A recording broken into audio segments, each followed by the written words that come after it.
জানিস আপা, আজ ইফতারিতে পাশের বাড়ির তৃষ্ণাদের বাড়িতে বিরিয়ানি রান্না করা হয়েছিল মনে হয়। বিরিয়ানির গন্ধে এ বাড়ি ও বাড়ি পুরো মোমো করছিল। আচ্ছা, বিরিয়ানি খেতে কেমন হয়? আমাকে একদিন বিরিয়ানি খাওয়াবি আপা। শুনেছি তোর শ্বশুর বাড়িতে নাকি রোজ রোজ ভালো মন্দ রান্না হয়। তোর তো কপাল ভালো রে, দুবেলা ভালো মন্দ খেতে পারিস। আমাদের কথা হয়তো তোর এখন আর মনে পড়ে না, তাই না আপা?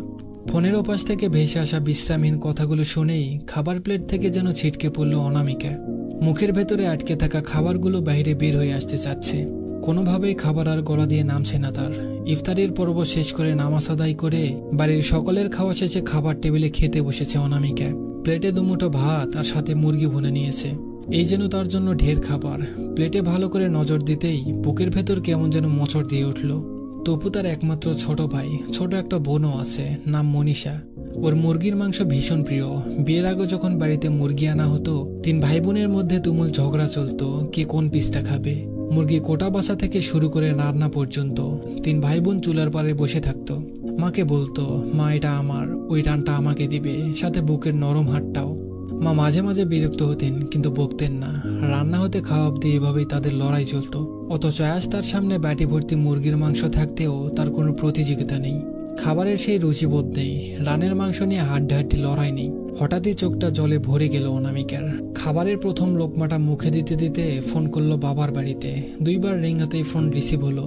সাথে ভেসে আসতে লাগলো ফোনের ওপারে বলা তপুর কথাগুলো। তপুর কথার কোনো উত্তর দেওয়ার আগেই জাতীয় শব্দ টুট টুট করে ফোনটা কেটে গেল।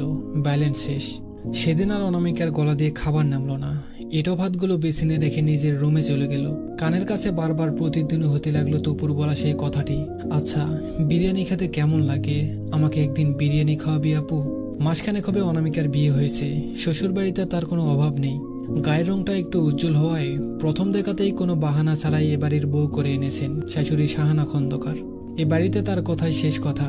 দেখতে শুনতে খুবই স্মার্ট, আটোসাটো গঠনের সুদর্শন নারী। পোশাক আশাকেও বেশ রুচিশীল। অনামিকাও খুব সুন্দরভাবে নিজেকে এই সংসারে মানিয়ে নিয়েছে।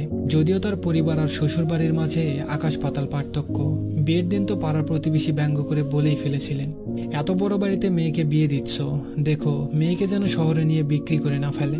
এমন অনেক দেখেছি, প্রলোভন দেখিয়ে বিয়ে করে 2 দিন পরে আবার বিদায় করে দেয়।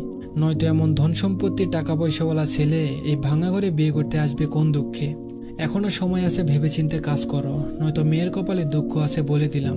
সেদিন সবার কথায় মনে ভয় ঢুকে গেলেও এ বাড়িতে আসার পর সেসব আর মনে হয়নি অনামিকার। রমজান চলে আসায় বিয়ের পর আর বাবার বাড়িতে যাওয়া হয়নি তার। ওয়াশরুম থেকে চোখ মুখ ধুয়ে বিছানায় গিয়ে বসলো অনামিকা। সজীব তার স্বামী অফিস থেকে ফিরে ফোন নিয়ে ব্যস্ত। অনামিকাকে দেখে একটু নড়ে